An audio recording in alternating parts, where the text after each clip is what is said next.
This is Rogue Wing, Coraline, or Helen RD over at Starship Modeler. Welcome to the workshop.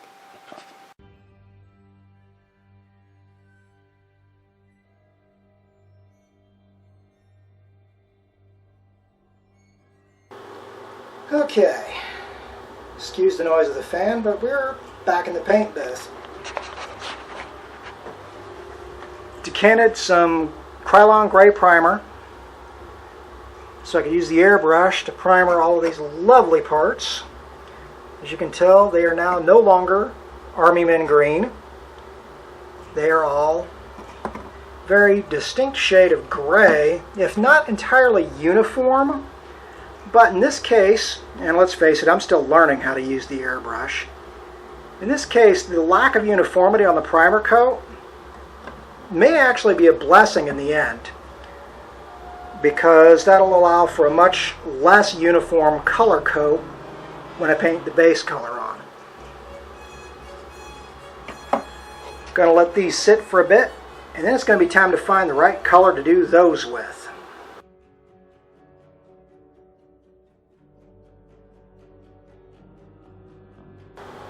Okay, round 2 of spraying now goes.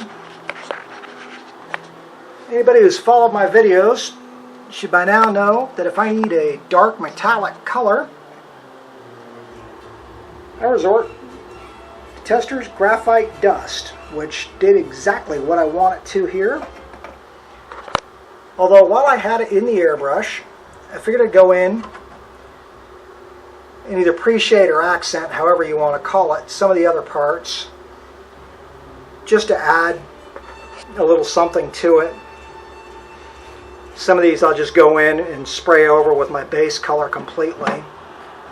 The guns, I'm going to leave the graphite dust, and then I'll paint the housings in the whatever green I decide to use for the rest of the ship. Also did the same thing with strip down the middle of the ship, as well as any of the greeblified sections. Well, next up, base color.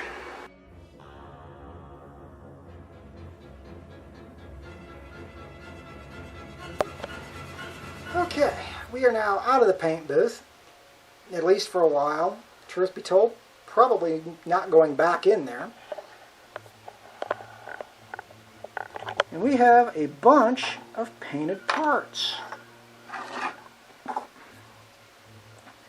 The base color here, as you can see, actually isn't that far off the base color of the plastic originally, is a combination of Badger Air medium green and Badger Air camouflage gray. It's about a 2/3 gray to 1/3 green mix.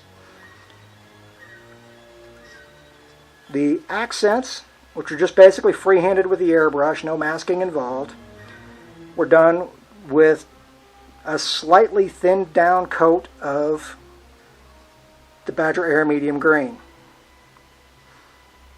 And I just basically played around with it. I was not in any way, shape, or form trying to copy the bird of prey from Star Trek IV, aka the HMS Bounty, as evidenced by the green feather panels on the wings rather than the red traditionally found. Actually, traditionally the bottom of the wing is done in red, and then the top of the wing just has some darker feathers picked out. I always kind of liked making the two sides match.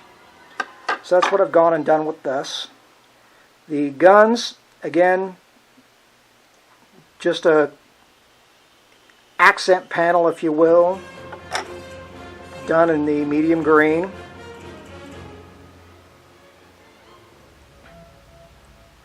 Personally, I realize that the work may look a little odd, but A, I still have to weather this, and B, let's face it, Klingon ships aren't meant to be pretty.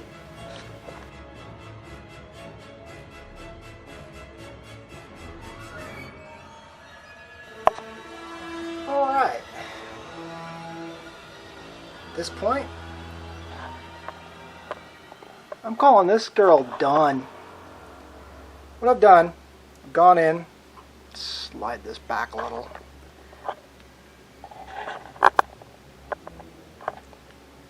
Gone in and using the same glue and burn technique that I've used before. Gone in and created some battle damage on the wings. Spin it around here. Both wings, front of the fuselage, as well as down here on the bottom of both wings. Oh, I didn't hit this wing actually. But all in all, yeah, that'll work better. All in all, very happy with how it looks. The cloaking ring, as well as the radiator baffles, were dry brushed in copper after I gave them the base coat of the tester's graphite dust. Whole model was given a black wash after that point, except of course the engines and the photon torpedo tube. Given a black wash that was with the excess wiped off quickly. That was done before the weathering was done. Kit decals are on.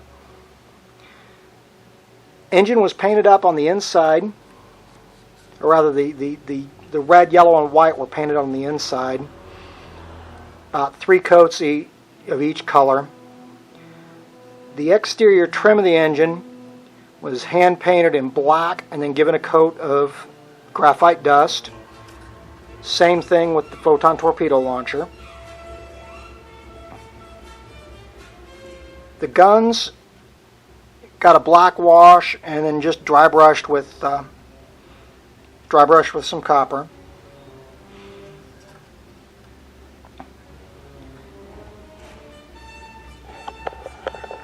All in all, it's a really quick build, which was exactly what I was looking for at the time. Very happy actually with how it turned out. Just enough damage to be a believable Klingon, but not overdone. Looks suitably used, unlike a lot of Federation starships. As usual, I'm going to stick some stills at the end of this. Take a look. Thanks for watching.